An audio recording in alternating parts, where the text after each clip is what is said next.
में माना है, ये विश्वास जहां पर रहा हो वहां पर हम देवी देवता सदृश्य इस गौवंश की उपेक्षा करें, ये वास्तव में हम सबकी कथनी और करनी पे बहुत बड़ा प्रश्न खड़ा करता है। भारत की सनातन परंपरा में हम लोगों ने जीवन को जिन 4 महत्वपूर्ण पायदानों पर खड़ा किया है, उसमें धर्म, अर्थ, काम और मोक्ष, जो पुरुषार्थ चतुष्टय है, इसका कोई एक प्रतीक है तो वह भारतीय नस्ल का गौ है, भारतीय नस्ल की गोवंश है। और इसीलिए हर कालखंड में व्यवस्था रही है, गौ और गौ के महत्व को ध्यान में रख करके ये व्यवस्था रही है कि ये भारत के अंदर आस्था का प्रतीक है। इस आस्था के प्रतीक का सम्मान हर एक स्तर पर होना चाहिए और इसको महत्व देते हुए हर एक स्तर पर गौ और गौ माता की रक्षा और उसके संरक्षण और उसके संवर्धन की दिशा में कार्य होना चाहिए। आजादी के बाद भी कम और ज्यादा मात्रा में सब काम होते रहे, लेकिन कहीं ना कहीं कोई बात तो थी जिसके कारण एक बड़ी मात्रा में गोवंश सड़कों पर और खेतों में दिखाई देता था। मुझे याद है जब 2017 में प्रदेश में भारतीय जनता पार्टी नेतृत्व की सरकार बनी और मुझे दायित्व दिया गया कि मैं प्रदेश सरकार का नेतृत्व करूं, तो मेरे सामने चुनाव के दौरान भी बातें सामने आती थी कि आखिर इतने बड़ी पैमाने पर सड़कों पर खेतों में जो गोवंश है इसके लिए क्या होगा। दूसरा, जितना यहां था उससे बड़ी पैमाने, बड़ी मात्रा, उससे भी ज्यादा गौ तस्करी के माध्यम से दूसरे राज्यों में और दूसरे देशों में यहां से तस्करी होती थी। हमें गौ तस्करी भी रोकनी थी, अवैध बूचड़खाने भी बंद करने थे, लेकिन साथ साथ हमें यहां पर सड़कों पर और खेतों में जो गोवंश विचरण कर रहा था, लावारिस स्थिति में घूम रहा था, उसके लिए भी व्यवस्था देनी थी। और आज मुझे प्रसन्नता है कि इस दिशा में सरकार ने एक प्रयास प्रारंभ किया। 5,24,000 गोवंश वर्तमान में सरकार के द्वारा संचालित गौ आश्रय स्थलों में वर्तमान में है, ये ग्रामीण क्षेत्र में। और अगर मैं नगर निकायों के द्वारा संचालित कान्हा उपवन की बात करूं तो ये संख्या 8 लाख से ऊपर पहुंचती है कि 8 लाख से अधिक गोवंश आज के दिन पर सरकार के द्वारा संचालित गौ संरक्षण केंद्रों में सुरक्षित रह करके, वहां पे सुरक्षा का एक भाव 2 रूपों में है। एक, उन गौवंश का कोई तस्करी नहीं कर सकता। दूसरा, उन पे वहां पर खिलाने की एक निश्चित व्यवस्था शासन के स्तर से उन लोगों को उपलब्ध कराई गई है। यह पक्ष शासकीय पक्ष है, लेकिन हमने इसके अलावा भी 2 अन्य स्कीम निकाली है। एक स्कीम कि अगर कोई किसान अपने घर में गोवंश को रखना चाहेगा, क्योंकि इससे पहले सभी गोवंश का हमने जियोटैग किया है, और जियोटैग करने के बाद अगर कोई उनमें से किसी गाय को या किसी बछड़े को अपने घर में रखना चाहता है तो सरकार एक किसान को 4 गोवंश तक दे सकता है, बशर्ते वह उसकी देखभाल करने का एग्रीमेंट सरकार से स्थानीय स्तर पर करे। और सरकार गोवंश भी देगी, हर महीने प्रति गोवंश 900 रुपये भी सरकार उसको उसके बैंक अकाउंट में उपलब्ध कराने का कार्य करेगी। यह कार्य सफलतापूर्वक हुआ है। अब तक हम 63,000 से अधिक गोवंश किसानों के हवाले कर चुके हैं और प्रति महीने इसकी समीक्षा होती है, उसकी जांच होती है और प्रति माह उसके अकाउंट में, किसान के अकाउंट में पैसा जाता है। दूसरा, अति कुपोषित बच्चों के बारे में, अति कुपोषित माताओं के बारे में आप अनुमान करिए, अगर कोई पौधा सूख रहा है, आप उसमें थोड़ा थोड़ा पानी देते रहिए, वो पौधा पनप जाएगा, एक पेड़ बन जाएगा, एक समय के बाद फलता फूलता हुआ दिखाई देगा। राज्य सरकार ने एक स्कीम चलाई और स्कीम के अंतर्गत हम लोगों ने व्यवस्था की कि हर कुपोषित परिवार जिसके पास गाय को रखने की व्यवस्था होगी, हम उस परिवार को एक गाय उपलब्ध करवाएंगे जो ब्याही हुई गाय होगी, और उस ब्याही हुई गाय को अपने घर में रख करके पालन करेगा, निःशुल्क गाय देंगे और हर महीने 900 रुपये भी उस गाय के भरण पोषण के लिए वह कोई उपाय कर सके, इसके लिए हर महीने 900 रुपये अतिरिक्त उसको हम लोग शासन के स्तर से उपलब्ध कराएंगे। पशुपालन विभाग प्रति माह 900 रुपये भी उस परिवार को देगा। अब तक हजारों परिवारों ने इस योजना का लाभ लिया है। भारतीय नस्ल के गोवंश की महत्व, दुनिया इसके महत्व को जानती है। इसका धार्मिक और आध्यात्मिक महत्व भी है। इसका अर्थव्यवस्था के लिए भी, भारत जैसे कृषि प्रधान देश में भी इसका महत्व है।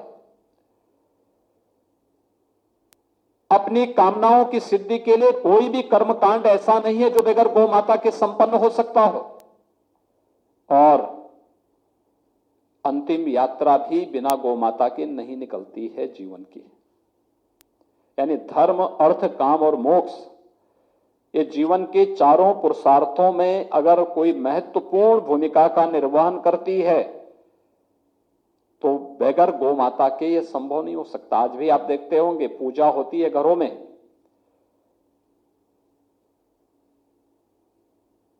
तो गौरी गणेश की मूर्ति की स्थापना के लिए लाना है तो वहां पे सुपारी और गोबर रख करके ही ये पूजा करके ये आयोजन संपन्न होता है।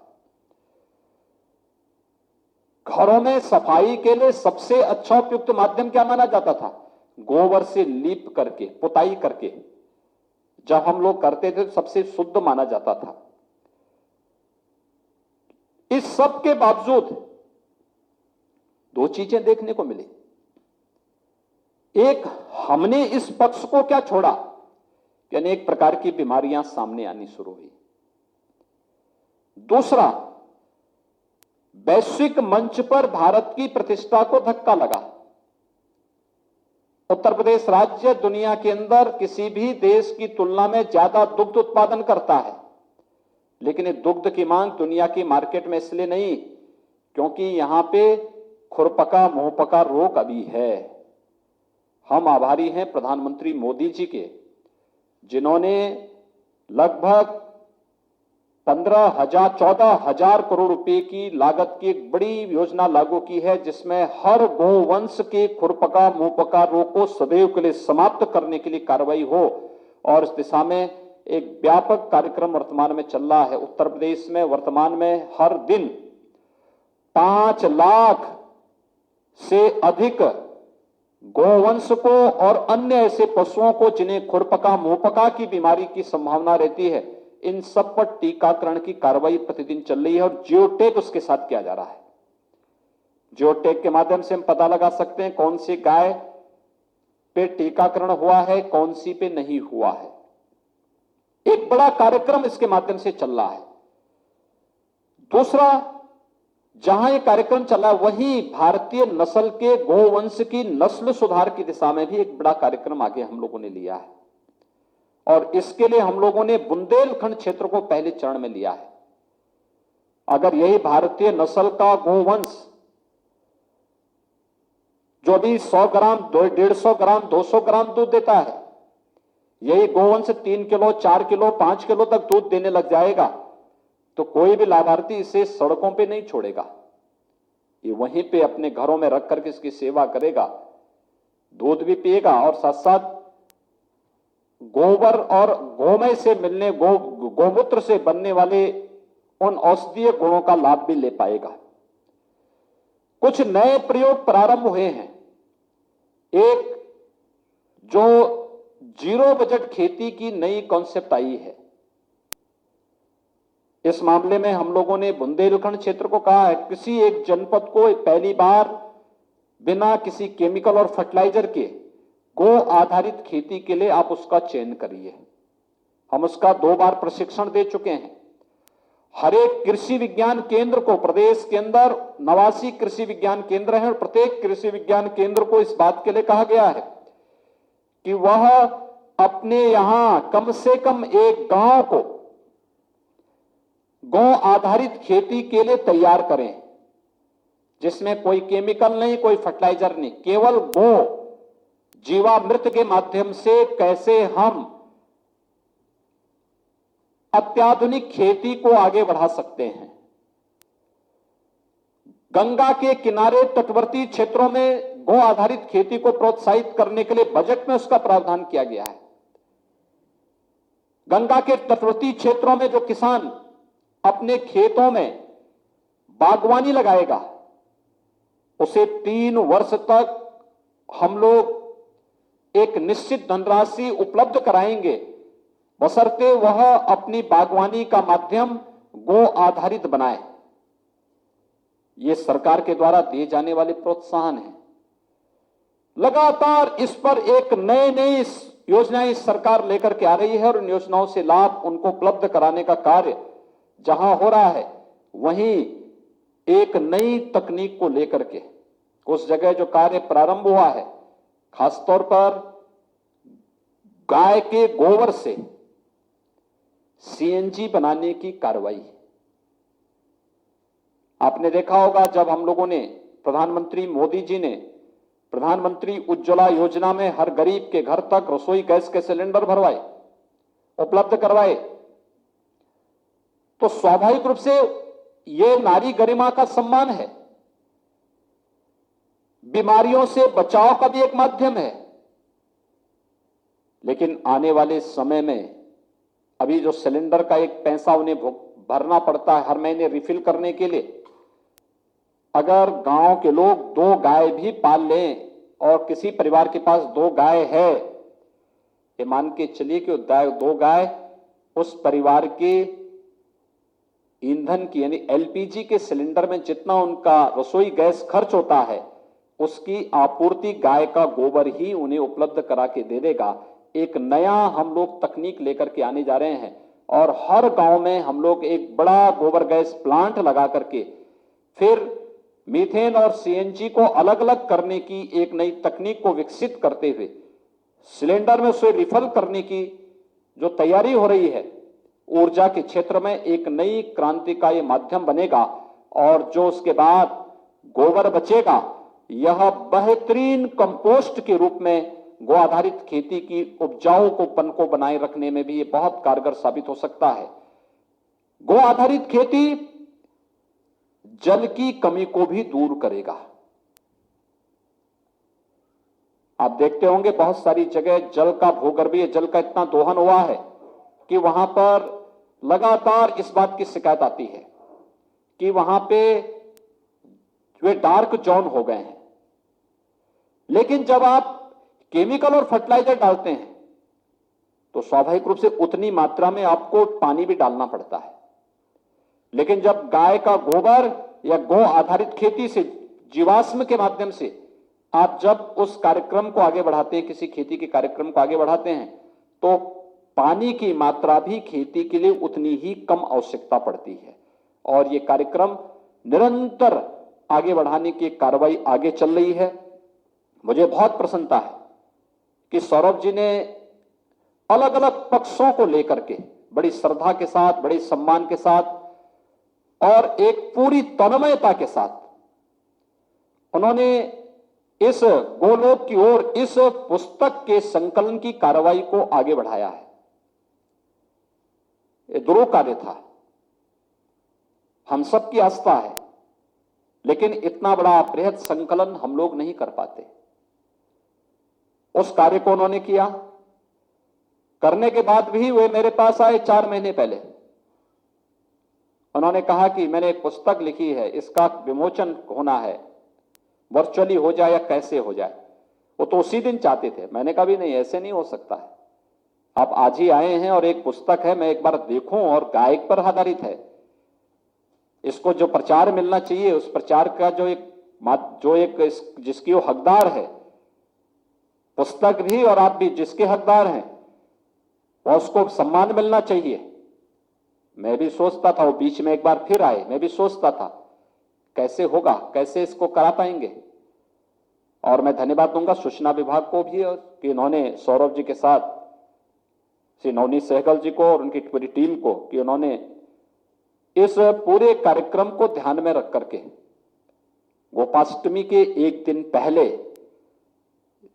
जनता को ये पुस्तक समर्पित की है। सचमुच गौ माता के प्रति श्रद्धा का एक सशक्त माध्यम ये बन सकता है, क्योंकि कल के लिए हम लोगों ने घोषणा की है, जितने भी गौ आश्रय स्थल होंगे प्रदेश के अंदर, इन सभी गौशालाओं में, गौ आश्रय स्थलों में विशेष पूजा होगी, गौ माता की पूजा होगी। वहां पे गौ माता को खिलाने की व्यवस्था होगी। हमारे मंत्रीगण, हमारे सांसदगण, हमारे विधायकगण, अन्य जनप्रतिनिधिगण, अन्य पदाधिकारीगण, ये सभी लोग उन अलग अलग जनपदों के कार्यक्रमों में भागीदार होंगे। और मैं भी स्वयं मिर्जापुर की एक गौशाला में कार्यक्रम में भागीदार बनने जा रहा हूं, वहां पर कि मैं भी उस कार्यक्रम का भागीदार बनूंगा। एक बड़ा कार्यक्रम होगा। तो गोपाष्टमी के कार्यक्रम की पूर्व संध्या पर अगर यह जनता को पुस्तक प्राप्त हो रही है, तो ये अपने आप में बहुत बड़ा कार्य है। और मैं इसके लिए सौरभ जी को और उनकी पूरी टीम को हृदय से धन्यवाद दूंगा कि इन्होंने अच्छा एक प्रयास प्रारंभ किया है। और मुझे विश्वास है कि विद्या भारती और इस प्रकार के संगठन जब भी भारत के मानबिंदुओं के लिए, भारत की आस्था का सम्मान देने के लिए, भारत के धर्म, अर्थ, काम और मोक्ष से जुड़े हुए किसी भी उन मानबिंदुओं के लिए किसी भी स्तर पर प्रयास करेंगे, तो सरकार का भरपूर सहयोग उन्हें प्राप्त होगा। एक बार फिर से मैं गोलोक की ओर इस ग्रंथ के प्रकाशन और आज विमोचन के लिए मैं सौरभ जी को और उनकी पूरी टीम को हृदय से धन्यवाद देता हूं, अभिनंदन करता हूं। आप सबको गोपाष्टमी की मंगलमय शुभकामनाएं देते हुए वाणी को विराम देता हूं। धन्यवाद। जय हिंद।